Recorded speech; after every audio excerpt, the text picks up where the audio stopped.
La journée est lourdement couverte de nuages, traversée de temps à autre par des rayons de soleil qui illuminent les feuilles jaunies. Les rafales de vent entraînaient les feuilles dans une danse frénétique, tandis que les gens s'affairaient autour de la gare de la ville, l'air étant chargé d'un mélange de parfums et d'essence.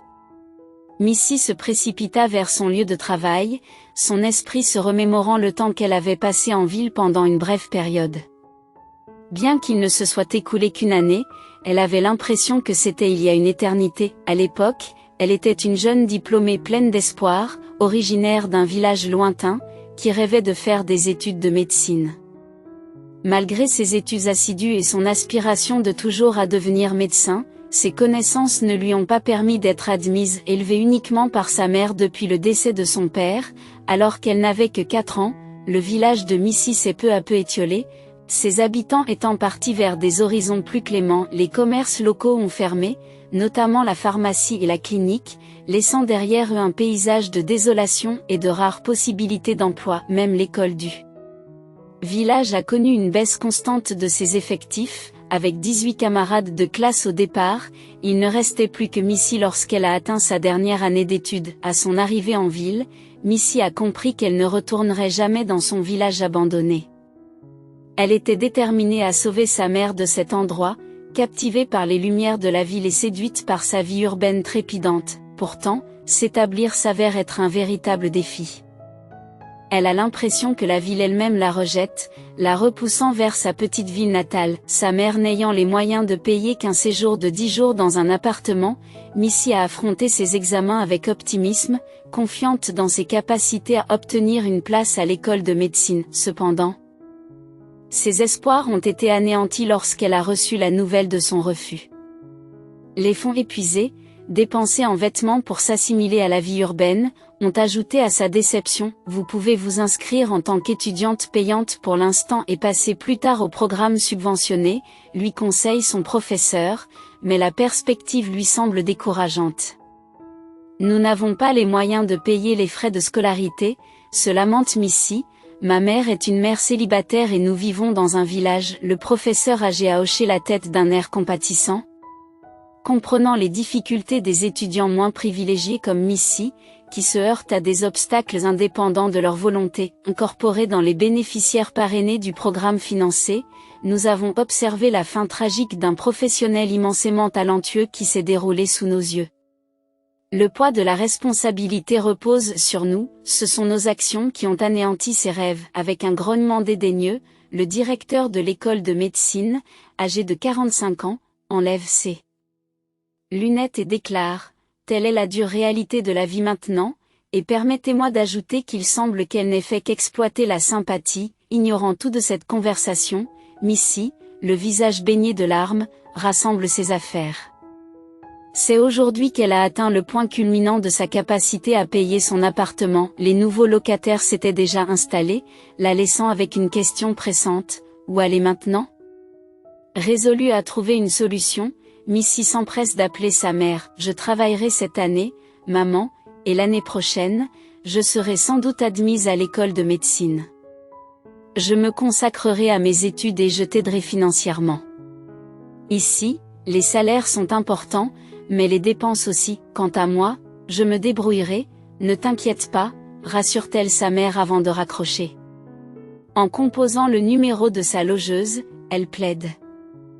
J'ai besoin d'un peu plus de temps, peut-être pourrais-je résider temporairement sur le balcon, en rentrant discrètement la nuit, sans gêner les nouveaux locataires. Je n'ai nulle part où aller, la réponse de la vieille propriétaire fut abrupte. Comment pensez-vous que cela fonctionnera? J'ai des locataires engagés pour 6 mois, qui attendent votre départ avec impatience. Ils ont une famille à loger, ne soyez pas déraisonnables, faites vos valises et rentrez chez vous. Vous pourrez réessayer l'année prochaine. Malgré une nouvelle crise de larmes, Missy reste déterminée. Elle s'est adressée à la famille qui occupait l'appartement, les suppliant de la laisser rester, s'engageant à les dédommager et proposant d'endurer l'inconfort de dormir sur le balcon.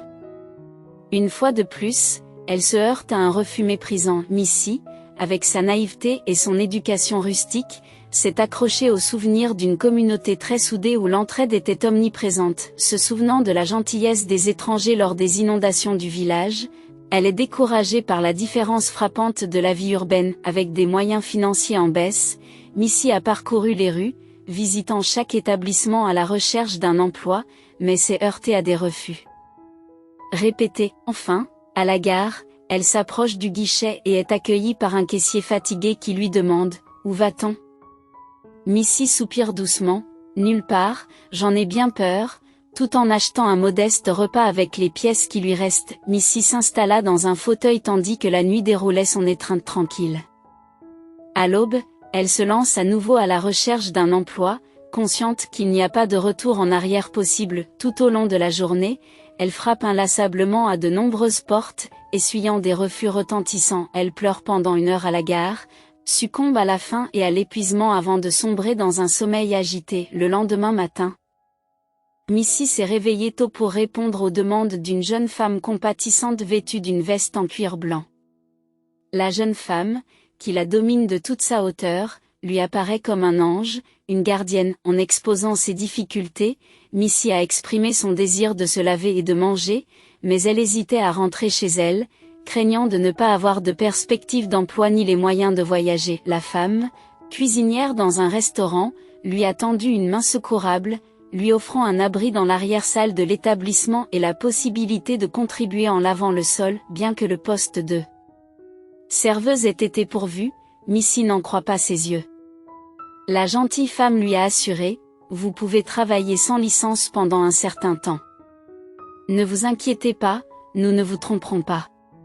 C'est un bon restaurant avec un personnel formidable. » Suivant la femme à la veste blanche, Missy est arrivée au restaurant et a réalisé qu'elle voulait y rester.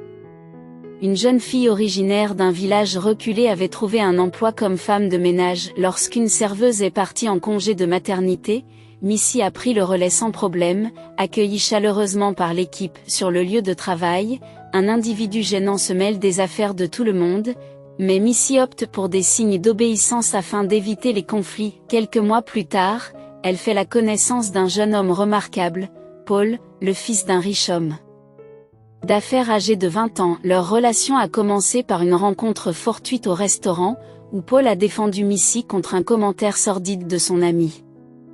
Reconnaissante de son intervention, Missy a souri, mais elle s'est abstenue d'exprimer sa gratitude. Au restaurant, elle découvre un portefeuille sur leur table, à l'intérieur duquel se trouve une note prometteuse pour l'avenir. Missy remarqua un numéro de téléphone avec une demande d'appel au cas où son portefeuille perdu serait retrouvé. Sans hésiter, elle compose le numéro et est accueillie par la voix enjouée de Paul. Reconnaissant pour le contact, il admet avec humour ses tendances à l'étourderie, suggérant qu'il pourrait laisser sa tête derrière lui si elle n'était pas fermement attachée. Missy a répondu par un sourire. Le soir même, ils se sont donné rendez-vous au parc. Alors que Paul Y attendait intentionnellement, Missy, qui rentrait chez elle après son travail et se dirigeait vers la chambre qu'elle avait louée, l'a rencontré près de sa voiture. La voyant, il lui a gentiment proposé de la raccompagner. Troublée mais intriguée, Missy, qui n'avait jamais connu un tel geste auparavant, a accepté. Il s'agit d'une rencontre unique pour elle, qui n'est jamais sortie avec quelqu'un pendant sa période de location de chambre. S'arrêtant devant le bâtiment du dortoir, Paul s'enquiert de son origine, car elle ne semble pas à sa place. Rougissante, Missy avoue qu'elle ne connaît pas la région. Paul, compréhensif, explique que le bâtiment abrite généralement des étudiants ou des personnes en ville pour le travail. Ils ont échangé leurs expériences, discutant de la transition de Paul d'étudiant en médecine à professionnel, et des défis de la vie rurale. En évoquant son désir d'une vie à la campagne avec de l'air frais et un ciel étoilé, Missy s'est esclaffée, reconnaissant l'image idéalisée qu'en donnent les films. Paul est d'accord, ajoutant une dose de réalité sur les tâches exigeantes de l'agriculture et de l'élevage. Malgré leurs différences, les deux hommes se sont trouvés des points communs, ce qui a renforcé leur relation. Leurs conversations nocturnes se poursuivent. Après une rencontre agréable, Paul prend le numéro de téléphone de Missy. Leur histoire d'amour a commencé par un appel téléphonique 10 minutes après que Missy soit retournée dans sa chambre. Bien que Paul soit charmant, il garde un air secret. Les soupçons de Missy se sont éveillés lorsqu'elle l'a aperçu en ville avec une belle blonde, mais il a nié être là à ce moment-là. Au fil des mois, Missy a de nouveau rencontré Paul avec la même fille, cette fois-ci en tête-à-tête. Les présentations ont été faites et il s'est avéré que la fille était Camille. Paul a appelé Missy sa petite amie. L'histoire de leur relation a continué à évoluer. Missy est déterminée à découvrir la raison de la tromperie de Paul. Pourquoi lui avait-il menti la première fois, alors que Paul continuait à nier, insistant sur le fait qu'elle l'avait confondu avec quelqu'un d'autre? Se doutant Missy, chaque jour, Missy entre dans le restaurant, enfile son uniforme et commence à servir les commandes à midi. Un jour, un client a commandé un steak à point, et l'odeur a immédiatement donné la nausée à Missy. Elle se précipite aux toilettes et les deux autres serveuses la remarquent. L'une d'elles demande « Est-elle enceinte ?» demande l'une d'elles. Oui, elle est malade depuis des semaines. Elle n'arrive pas à décider si elle doit le dire à son petit ami. L'autre serveuse répond « Je ne sais pas pourquoi il est riche, il l'écarterait de ce travail. » S'il l'apprenait, elle s'en sortirait. Missy a entendu leur conversation, mais a réussi à contenir sa nausée. Elle se lava le visage et partit sans tenir compte de la discussion de ses collègues. L'idée lui avait aussi traversé l'esprit. Paul était trop secret, il lui offrait des cadeaux, mais elle ne savait pas grand-chose de sa famille ou de ses amis, à l'exception de quelques-uns. Il ne voulait pas la laisser entrer dans sa vie. C'est peut-être trop tôt, mais ils vivent ensemble depuis plus de 6 mois et elle attend son enfant. Ce soir-là, Paul, comme d'habitude, est venu la chercher en voiture après son service. Les autres serveuses qui sont sorties avec elle ne peuvent s'empêcher d'envier Missy. Elle ne mesurait pas le bonheur à l'aune des choses matérielles, elle voulait simplement une famille et de la compréhension, et c'est ce qu'elle cherchait désespérément auprès de Paul. « Il faut que je te dise quelque chose, » dit Missy, la voix tremblante. « Ne me dis pas que tu romps avec moi, » répond Paul d'un ton badin. « Non, c'est tout le contraire. »« Qu'est-ce que je romps avec toi ? » ?»« Non, tu ne romps pas. »« Je suis enceinte. » L'expression de Paul change immédiatement. Il y a eu une pause. Missy attend avec impatience qu'il sourie, mais Paul fixe l'espace d'un regard distant. « Tu es sûr ?» demanda-t-il, et Missy acquiesça. Il força un sourire et la serra dans ses bras. Missy ne pouvait pas comprendre ses émotions, quelque chose n'allait pas. Il n'était pas heureux. Elle le sentit immédiatement. Pourquoi les couples qui passent des nuits ensemble ne s'attendent-ils pas aux conséquences possibles? Paul secoua la tête. Non, ce n'est pas ça. C'est juste inattendu pour moi aussi. Paul conduisit Missy au dortoir, et ils restèrent assis dans la voiture, s'embrassant longuement. Ce soir-là, il a exprimé son désir de la présenter à sa famille et à ses amis proches. En envisageant la cohabitation, Missy a éprouvé à la fois de la joie et de l'incertitude. Elle a senti un malaise chez Paul, craignant qu'il ne retarde leur projet de fonder une famille. Au lieu d'attendre avec impatience une demande en mariage et la présentation de sa famille, elle s'est retrouvée dans l'expectative alors que la présence de Paul se faisait plus rare, invoquant des obligations professionnelles. L'appréhension de Missy grandit, l'incitant à remettre en question les intentions de Paul, notamment en ce qui concerne l'avenir de leur relation et sa réticence à impliquer sa famille. Face à cette question, Paul s'est défendu en invoquant des problèmes personnels et en affirmant qu'il ne s'engageait qu'envers Missy et leur enfant à naître. Se sentant rejetée et isolée, Missy est partie. Réalisant qu'elle devait prendre en charge sa grossesse et prendre un rendez-vous pour une échographie qui tardait à venir, à l'approche de l'hiver, Missy, consciente de l'évolution de son corps et de l'imminence du froid, s'est aventurée à acheter des vêtements plus chauds. Consciente de sa silhouette en expansion et du besoin de praticité, au milieu des problèmes de transport, y compris un trajet en taxi interrompu par un accident mineur et l'altercation qui s'en est suivie, Missy a relevé les défis avec un esprit déterminé. Quel chemin devons-nous choisir ? Demande le chauffeur de taxi. Missy acquiesce, mais son attention est rapidement détournée par la vue d'un homme ébouriffé serrant un enfant en bas âge sur le bord de la route. Il semblait chercher désespérément à se faire déposer, mais les voitures passaient sans s'arrêter. « Pourriez-vous vous garer ici ? s'il vous plaît, demande Missy, la voix teintée d'inquiétude. Le chauffeur de taxi renifle avec dédain, remettant en question l'idée d'aider l'étranger sans abri. On va vraiment ramasser ce vagabond ? Remarque-t-il, affichant son indifférence.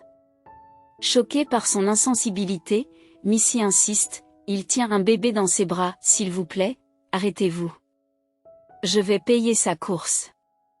À contre-séhure, le chauffeur de taxi acquiesce, mais d'un air mécontent. Montez, grommelle-t-il en s'adressant à l'étranger et à l'enfant, avant de s'enquérir de leur destination. Après avoir reçu l'adresse, il se tourna vers Missy et se demanda, « Je te dépose d'abord, ou je le dépose lui ?» Se souvenant de la diminution de ses fonds, Missy décida, « Non, je vais marcher à partir d'ici. Ce n'est pas loin. Je connais le chemin. S'il vous plaît, prenez-le. » Elle paya le prix demandé pour l'étranger et descendit du taxi. En réalité, la distance était gérable à pied. Malgré ses réserves quant à la présence d'un passager malpropre dans son véhicule, le chauffeur resta silencieux. Il catégorisa immédiatement l'étranger comme un vagabond local typique, malgré l'attitude modeste de l'homme. Grand et haut très bien dessiné, bien qu'habillé de façon minable, l'étranger ne semblait pas à sa place. Missy leur fit ses adieux avec un sourire avant de se dépêcher d'aller à son rendez-vous à la clinique. Bien qu'elle ait presque sprinté pour ne pas être en retard, elle arriva avec 5 minutes de retard, essoufflée et se sentant faible. Lorsque le médecin se tourne vers elle, la surprise de Missy est palpable. « C'est vous ?» demanda-t-elle avec incrédulité, reconnaissant l'homme qu'elle avait aidé à monter dans le taxi, maintenant impeccablement vêtu et les cheveux bien coiffés. Son badge l'identifie comme le docteur Ronins. « Vous ne vous souvenez pas de moi ?» poursuit Missy, perplexe. « Vous êtes sorti du taxi avec le petit garçon. » En souriant, il répond, « Vous devez vous tromper. Je suis ici depuis 88, je ne suis même pas sorti déjeuner aujourd'hui et je n'ai certainement pas d'enfant. » Il explique qu'il vient de divorcer, écartant toute possibilité de paternité dans un avenir proche. Perplexe, Missy se rapproche, incapable de se défaire de sa certitude. « Non, c'était bien vous, votre double exact. Je n'oublie jamais les visages. »« Je pourrais jurer que c'était vous, » insista-t-elle. L'homme sourit d'un air entendu et dit, « Je vous crois, j'ai moi-même vécu une expérience similaire. Une fois, j'ai rencontré une fille qui était le portrait craché de ma sœur, et je ne m'en suis rendu compte que plus tard. » Allongée sur le canapé, Missy suivit docilement les instructions du médecin, même si elle avait des doutes. Elle a observé attentivement l'échographie réalisée par le médecin, espérant ainsi dissiper ses incertitudes. Cependant, à la vue du moniteur, ses craintes s'intensifient. Est-ce vraiment mon reflet, ou mon esprit a-t-il succombé au stress de la grossesse ? S'exclame-t-elle, la voix teintée d'incrédulité. Normalement, les patientes s'enquièrent du bien-être du bébé, mais Missy a l'esprit ailleurs. Le médecin, sentant son appréhension, lui demande doucement, « Tout va bien ?» Surprise par la question, Missy acquiesce, confirmant qu'il s'agit de sa première échographie. À sa grande surprise et à sa grande joie, le médecin lui révèle, « Vous attendez des jumeaux, Madame Hayes. » Les yeux de Missy s'écarquillent de stupeur, exprimant son désir de jumeaux depuis longtemps. Bouleversée par la nouvelle, elle marmonne des mots incompréhensibles, ses pensées s'éparpillant comme des feuilles d'automne dans le vent. Le médecin, indifférent à sa confusion, la félicite et lui assure qu'élever des jumeaux ne sera pas aussi difficile qu'elle l'imaginait. Alors qu'il s'affaire à la paperasse, Missy réalise qu'il est urgent de discuter des résultats avec Paul. Faisant ses adieux à la hâte, elle se dirigea vers la porte, mais fut interrompue par la voix du médecin qui la rappelait. En se retournant, elle écoute le médecin s'enquérir d'un signe distinctif, un grain de beauté sur le cou de l'homme. Avec un sourire nostalgique, Missy confirme son absence, sauf dans le cas de son frère disparu, Scott. Racontant sa mystérieuse disparition, elle lui fait part de ses soupçons quant à la possibilité qu'il soit encore en vie. Intrigué par son histoire, le médecin l'incite à approfondir ses recherches et lui suggère de commencer par l'adresse où le chauffeur de taxi a déposé l'homme. Suivant son conseil, le médecin s'empresse d'ailer un taxi, tandis que Missy réfléchit à sa situation tumultueuse. Pendant le trajet du retour, en réfléchissant au comportement distant de Paul et à l'imminence de leur maternité, elle ne peut se défaire d'un sentiment de malaise. Après une douche rafraîchissante, elle a tenté de partager la nouvelle de l'échographie avec Paul, mais a été interrompue par son départ précipité. Frustrée et confuse, elle met fin à l'appel. Les questions sans réponse restant dans son esprit comme des échos dans une pièce vide. Appel téléphonique. Missy soupire, que dois-je faire? La jeune femme va se coucher. Au matin, ses collègues s'enquièrent de l'échographie. L'une d'entre elles, Caroline, demande « Comment ça se passe ?» Caroline s'est montrée très attentive et a soutenu Missy plus que les autres. À l'insu de Missy, la mère de Paul la payait depuis un mois pour obtenir des informations sur la petite amie de son fils. Aujourd'hui, Missy apprend qu'elle va avoir des jumeaux. Elle ne pouvait pas encore révéler leur sexe, mais elle pensait que ce seraient des garçons. Elle ne sait pas pourquoi, et qu'en est-il de Paul? Il ne le savait pas non plus. Pourtant, c'était une journée chargée au travail et il n'était jamais à la maison. Missy se rendit compte qu'il n'y avait peut-être pas de travail, mais cette version lui semblait meilleure que la vérité, qu'elle avait devinée depuis longtemps. Caroline, après avoir parlé à Missy, s'est écartée et a composé le numéro de la mère de Paul. Elle l'informe de tout. Elle l'informe de tout. Caroline, continuez à faire du bon travail et je ne vous serai pas redevable. La serveuse raccroche le téléphone et affiche un faux sourire le soir même. Paul avait une conversation qui l'attendait à la maison. Quand as-tu l'intention de me parler de ta petite amie enceinte? Lui demande sa mère. Paul ne sait pas quoi faire. Il a pensé à le dire à sa mère, mais il s'est rendu compte qu'elle comprendrait difficilement et accepterait une fiancée d'un autre statut social. Maman, elle est gentille. C'est vrai, je voulais te le dire, mais je n'ai pas encore complètement assimilé ce qui s'est passé. Sa mère lui répond, tu ne veux pas assumer cette responsabilité? Tu n'es pas prête. Je suis sûre que cette dame veut juste notre argent. Non maman, elle est bien. Puisque tu sais tout, j'aimerais la ramener à la maison. Elle attend que je fasse quelque chose depuis longtemps, et je me suis dégonflée, j'avais peur de te le dire, mais maintenant que tu sais, il n'y a pas de raison d'avoir peur. Elle porte ton petit-fils dans son cœur. La mère de Paul, une femme d'une 50aine d'années, était très mince et toujours bien habillée. Paul ne se souvenait même pas de ce à quoi sa mère ressemblait sans maquillage. Paul. Tu as perdu la tête? Je t'ai dit de ne pas t'engager avec des idiots de bas étage, elle veut juste notre argent. Elle a obtenu un certificat de grossesse, quelque part, et maintenant elle s'en vante auprès de tout le monde. Comment crois-tu que je l'ai découvert? Tu ne reverras plus cette fille. Tu m'entends, Paul? Il a tapé de la main sur la table.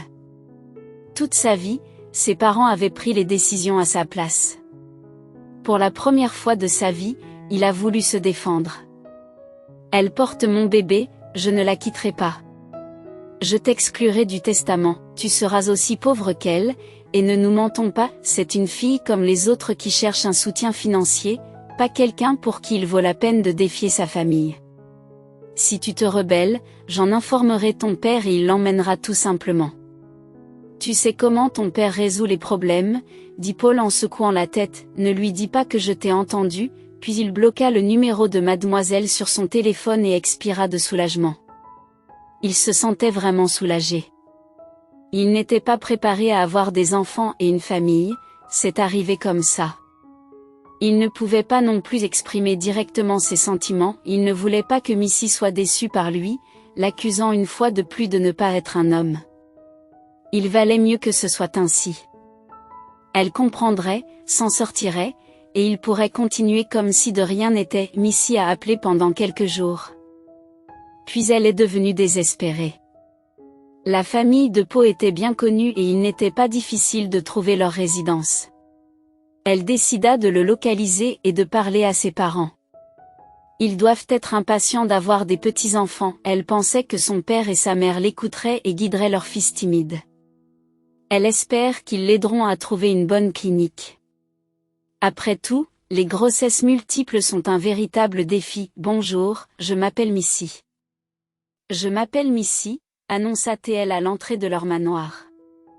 Madame Goldsmith, la mère de Poe, lui ouvre la porte. Je sais qui vous êtes et je sais ce que vous allez dire, il n'est pas trop tard pour y mettre fin maintenant, chérie.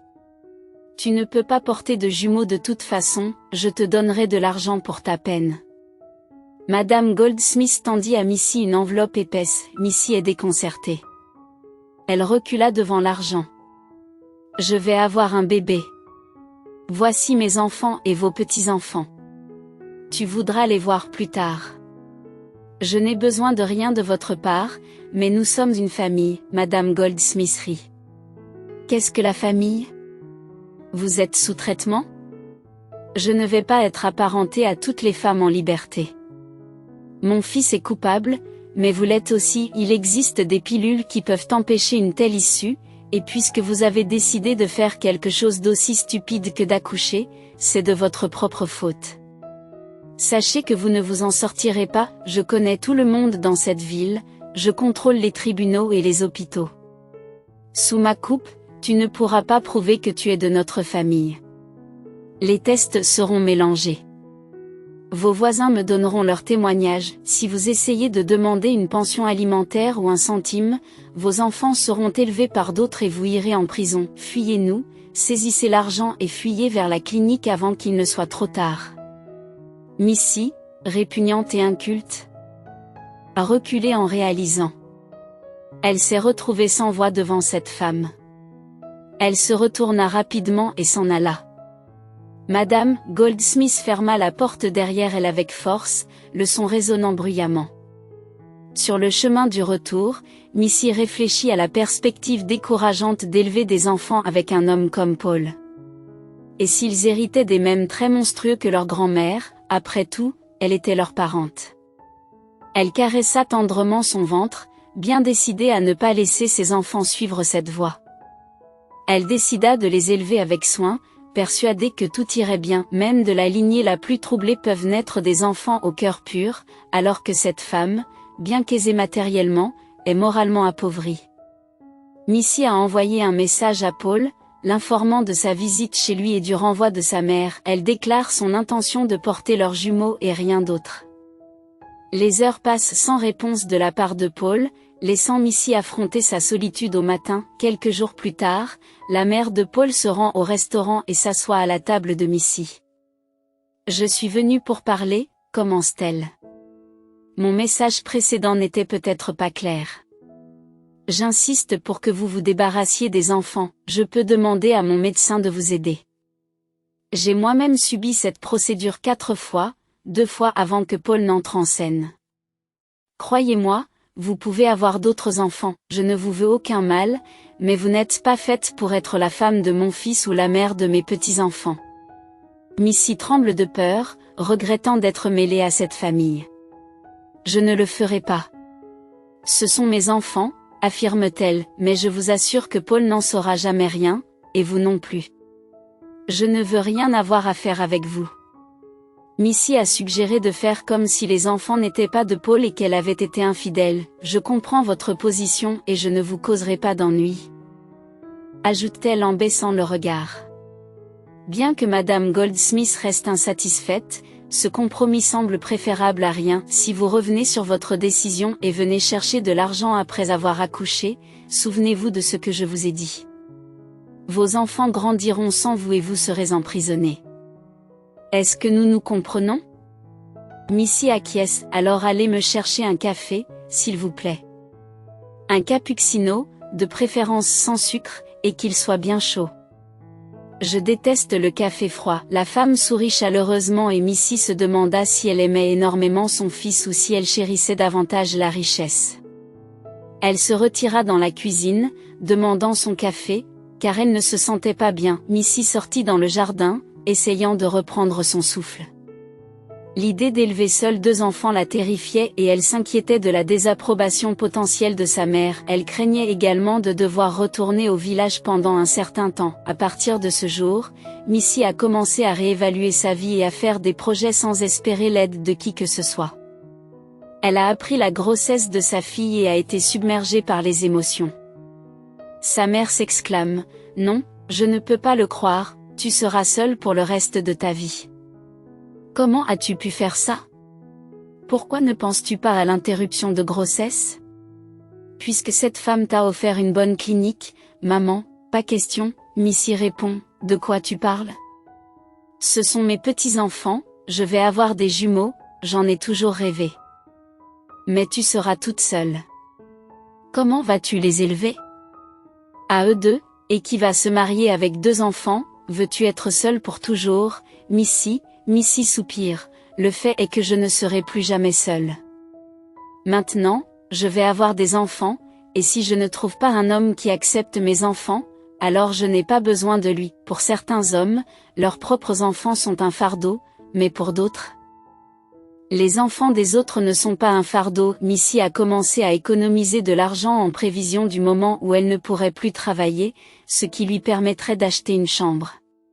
C'était une sage décision. Elle a découvert Charou, une organisation qui soutient les mères pendant la grossesse et après l'accouchement. Elle ne serait pas complètement démunie dans une situation aussi difficile. Au fil du temps, sa mère a fini par accepter les circonstances et a commencé à appeler Missy tous les jours pour s'enquérir de sa santé. Elle a même commencé à emballer des vêtements de bébé dans le village. Lorsque les gens ont appris que Missy attendait un enfant, ils ont commencé à lui donner des vêtements de bébé, malgré les commérages qui ont suivi. Paul, quant à lui, a fait preuve d'audace et a provoqué une scène à la maison. « J'aime bien cette fille, maman. Comment peux-tu ne pas comprendre? Nous ferons un test de paternité. Elle signera tous les papiers, un contrat de mariage. Elle ne veut rien de nous, croyez-moi. Pourquoi es-tu si catégorique? Je ne peux penser à rien d'autre qu'à avoir des enfants. » Madame G. Smith sourit avec indulgence. « Tu as toujours été comme ça. Tu as toujours ramené toutes sortes d'animaux à la maison, des chats, des chiens. Si je ne les jetais pas, nous aurions un chenil au lieu d'une maison. Missy n'est pas un chien, mais elle est enceinte. Je devrais au moins l'aider, car l'argent n'est pas un problème. Est-ce que vous aideriez quelqu'un avec qui vous couchez? Si cela continue, l'argent deviendra un problème. J'ai travaillé dur pendant des années, j'ai éliminé la concurrence pour que vous commenciez à jeter de l'argent par les fenêtres. Tu ne sais pas ce que ça vaut. Si tu t'approches de cette fille, tu ne la verras plus jamais et tu n'entendras plus parler de chiots. » La mère fait briller ses yeux et s'en va en claquant les talons. Paul est resté seul dans la pièce avec les chiots. Elle va avoir des jumeaux? Mais Paul n'osait pas aller à l'encontre de sa mère, mais il cessa de lui parler et décida de rendre madame. Il a décidé de rendre la vie plus dure à madame. Sous le coup de la colère, il s'est adressé au gérant du restaurant, le pressant de renvoyer la serveuse enceinte. « Je ne sais pas ce que tu as fait, mais un gros bonnet a demandé que tu sois renvoyé. Dieu m'interdit de m'impliquer avec eux. Je suis désolée, Missy, mais tu es virée. » Elle a pleuré, mais on ne peut pas renvoyer une femme enceinte. Vous ne pouvez pas, je ne peux pas, mais ils m'ont menacé.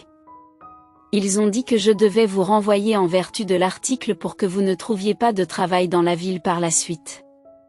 Ce sont des gens puissants, Missy. Tout ce que je peux faire pour vous, c'est vous avertir et vous proposer de démissionner.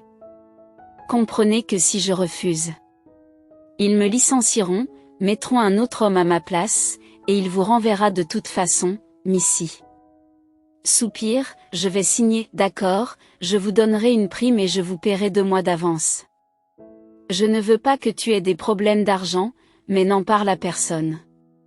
D'accord, c'est confidentiel et juste entre nous, et ensuite vous partirez en congé de maternité, tout ira bien. Après avoir signé les documents et reçu une importante somme d'argent, Missy rentre chez elle. Elle était terriblement vexée et désolée de se séparer de ses collègues. De toute façon, elle aurait bientôt quitté l'entreprise, mais là, elle n'était pas du tout prête à le faire. Le directeur a eu la gentillesse de ne pas la laisser sans rien. Elle marchait dans la rue quand elle a soudain vu cet homme vêtu d'une vieille veste, qui sortait du magasin et comptait l'argent dans sa main. Il y avait un sac dans lequel on voyait clairement une miche de pain et du lait. Missy a failli courir vers lui. « Attendez, attendez-moi. Attends, attends-moi. » Il la regarda avec perplexité. « Vous ne vous souvenez pas de moi, je suppose. » « Non. Je me souviens que vous m'avez aidé à me rendre chez le médecin avec mon enfant. Je vous suis redevable, bégaya-t-il. Missy força un sourire, les sourcils haussés. « Non, je ne l'ai pas fait pour ça. Je voulais juste te dire que j'ai vu ton frère. Il te cherche. » Il était une fois un homme qui s'appelait Josh.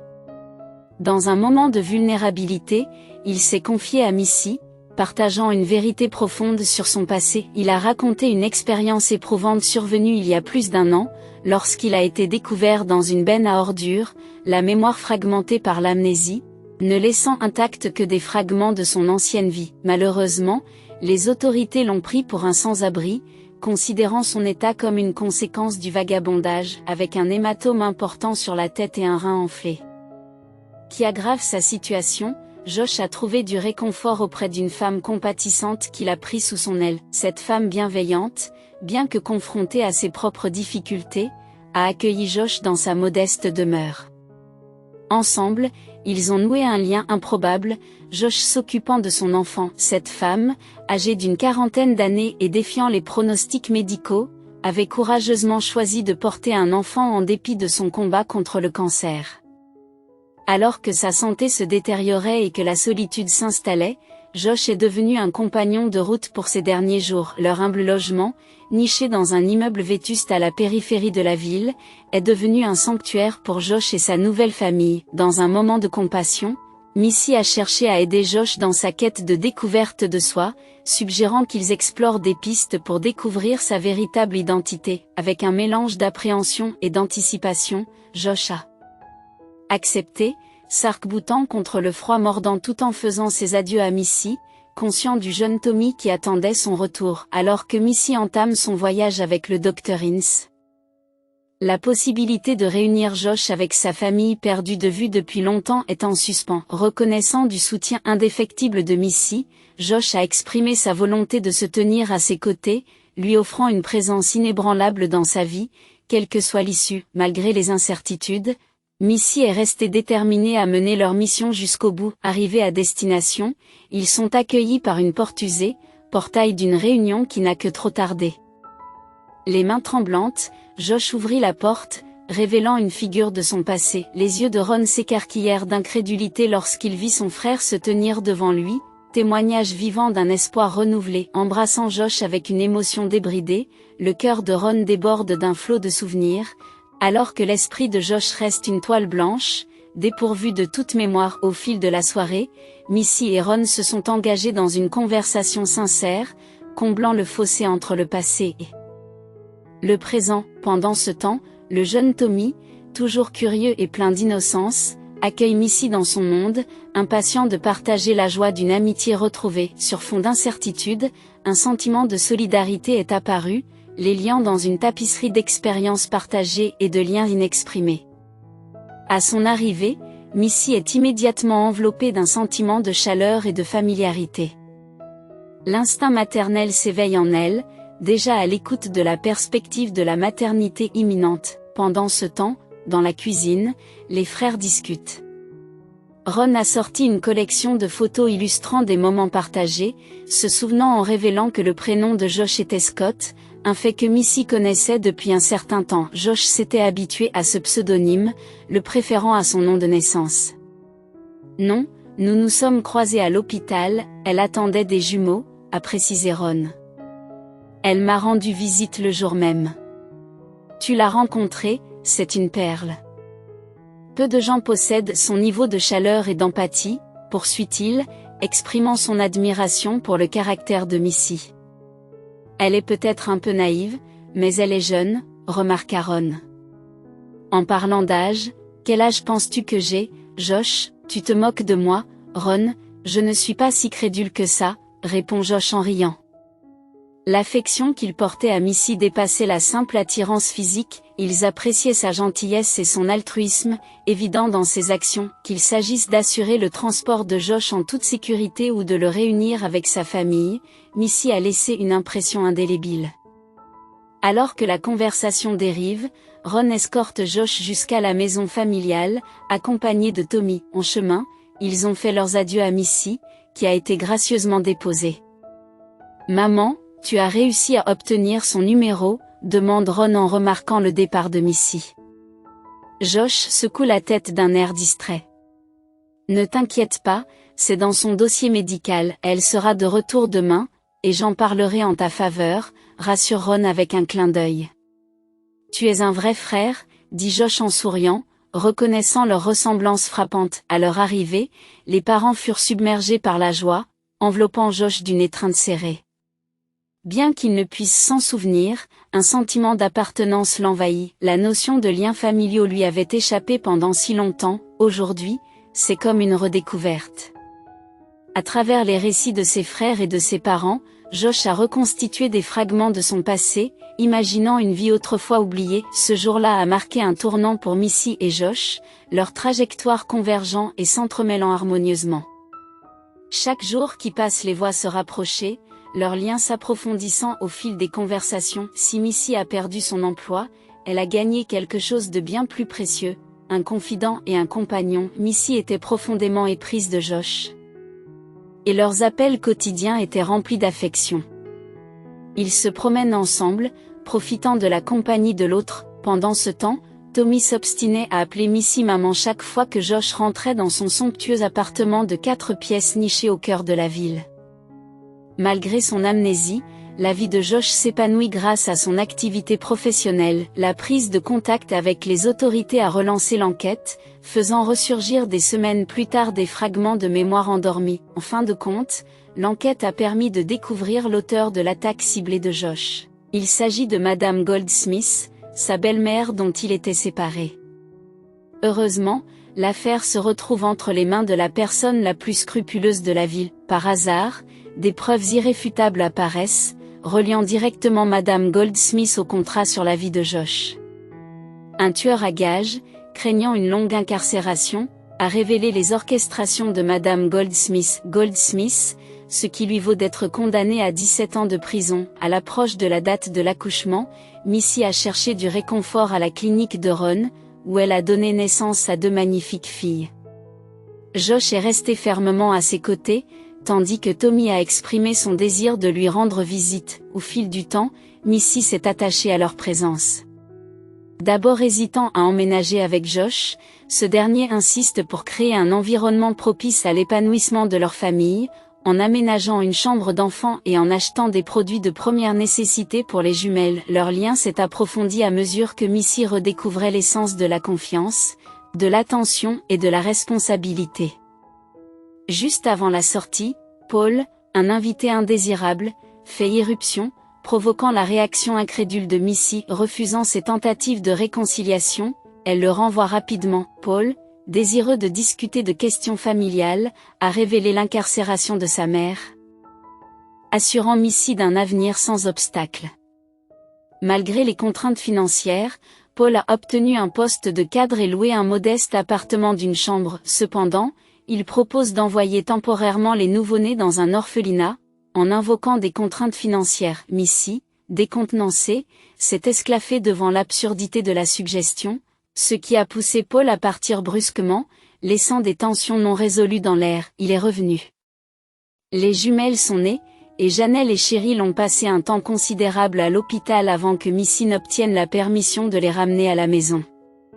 Josh, qui était venu la chercher, a transporté les filles vers une nouvelle maison et une nouvelle vie. Il a personnellement récupéré toutes les affaires de Missy dans la minuscule chambre louée qu'elle occupait auparavant, et elle n'y est plus jamais retournée. Au cœur de la ville, Missy habite désormais dans un appartement spacieux. Les filles grandissent peu à peu, et Tommy les adore, les considérant comme ses propres sœurs. 1 an plus tard, Missy et Josh se sont officiellement mariés, conformément aux documents légaux. Il s'appelait Scott, mais la plupart de ses connaissances le connaissaient sous le nom de Josh. Je me suis habituée à ce nouveau nom et je me suis attachée à lui. La vie passée de Scott a été laissée derrière lui, et la nouvelle vie de Josh a commencé. J'ai aimé cela. Il ne se souvenait plus de rien de sa vie antérieure, il ne lui restait que quelques bribes de souvenirs. Le médecin a mentionné que sa mémoire pourrait revenir, mais Josh a choisi de ne pas s'attarder sur le passé, car il y avait commis de nombreuses erreurs. Ron l'a informé qu'il était autrefois accaparé par ses affaires et obsédé par la richesse, qu'il rendait rarement visite à ses parents en raison de sa peur des relations, car il considérait que toutes les femmes n'étaient intéressées que par sa richesse. Aujourd'hui, il est différent. Sa famille, ses proches et ceux qu'il aime sont devenus sa priorité absolue. Il ne s'engageait plus dans des entreprises douteuses et ne travaillait plus jusqu'à l'épuisement. Il se dépêchait de rentrer chez lui, car sa famille était ce qu'il y avait de plus important dans sa vie. Lorsque les jumeaux eurent 2 ans, Missy tomba à nouveau enceinte et, cette fois, ils accueillirent un garçon dans leur famille. Ron reprit son rôle de parrain.